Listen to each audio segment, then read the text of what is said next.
I've just put a Thruxton motor in my bobber. Well, it's actually a speed twin motor, but it's the same thing. And I'm going to let you know what it's like and what it goes like.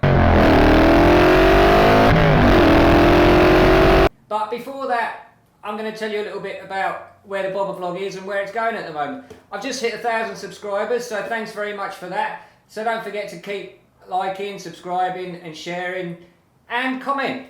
I do answer all the comments, even negative ones, because my channel is small enough for me to be able to do that at this stage. It hopefully won't always be like that, but that's where we're at the moment. Excuse the mower noise, that's my neighbour mowing his lawn, but I don't really have time to do this at another time, so we're doing it now. And I quite like the sound of people getting on with their lives. So there's lots of content coming from the bobber vlog. This bike, my Triumph Bobber, is the best bike I've ever had. It's so much fun and it's enabled me to do this, and all the modifications and messing about with it and stuff has enabled me to make content to bring to you guys, and I'm really enjoying doing that. And this bike has enabled me to express myself, because bikes are very individual and I believe they have souls as well. Cars and bikes do have souls. But now I've got the high power motor in here. I'm waiting for my supercharger to turn up, which is going to go on the bobber motor, and then there'll be a lot of content about that. I'm really looking forward to that. And then this motor here is going to get rebuilt with low compression pistons to take a lot more boost from the supercharger, so that's going to be fun as well. I really want to get to the drag strip with this Thruxton motor in it, but there's not many testing tunes at the moment, so I'm not sure if that's going to happen before I get my supercharger. Hopefully it will, because I want to see what difference this makes on the drag strip.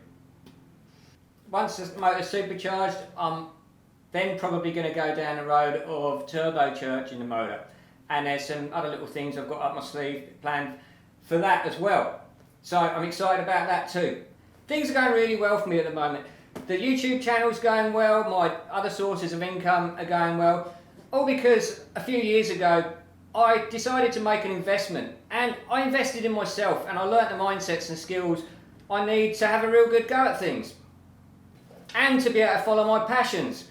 One of my biggest purposes in life is trying to inspire people to actually think outside the box. That's why you'll see me making a lot of stuff and modifying a lot of stuff rather than buying stuff off of the shelf.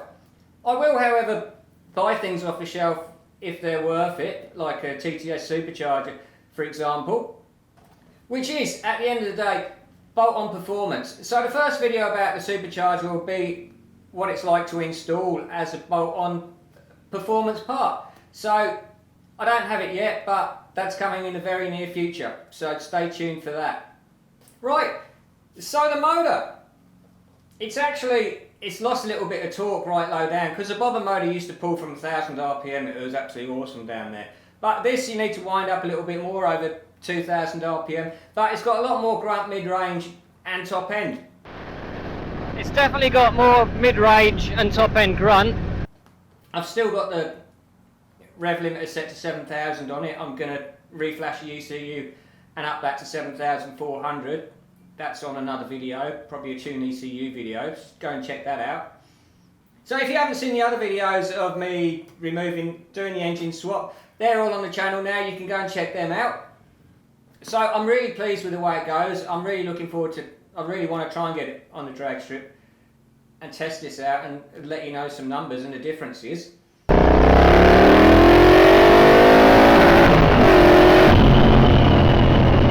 I'm not sure if this is a modification which is worth all the time and effort and money to actually get hold of another engine, but I needed a spare engine anyway for all the other modifications I'm going to do in the near future, and this engine came along and I thought it would be good to actually bung it in and see what it went like.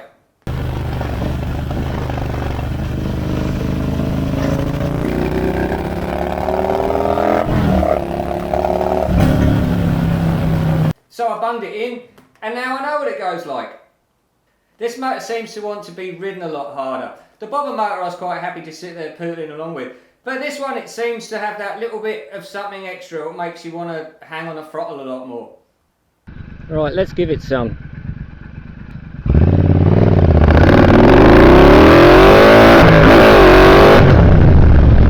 I did have an issue with it actually. Once I'd flashed the ECU with the map I built with the speed twin settings on it to go on the bobber ECU, the engine warning light was on because I had a purge valve fault for the evap canister, and we don't actually have evap canisters here on the bike here in Australia. So the maps I was using were not compatible for the evap canister being disconnected. I couldn't actually find a map that worked, and I haven't been able to get an answer from the Tune ECU forum yet. So, but in the meantime, I found out what the resistance of an evap canister was. Because the wiring is actually on the bike anyway still, I just put a resistor in its place. I just put a 10 ohm resistor there, and that seems to have done the trick. It actually sounds better too. It's probably a little bit too loud now, so I'm probably going to have to make some new exhausts or get something a little bit quieter. When I had my Thruxton, it had an awesome exhaust note, and this seems to have got that sort of exhaust note I had, which is what I've been searching for ever since I got rid of the Thruxton, so I'm quite pleased about that too.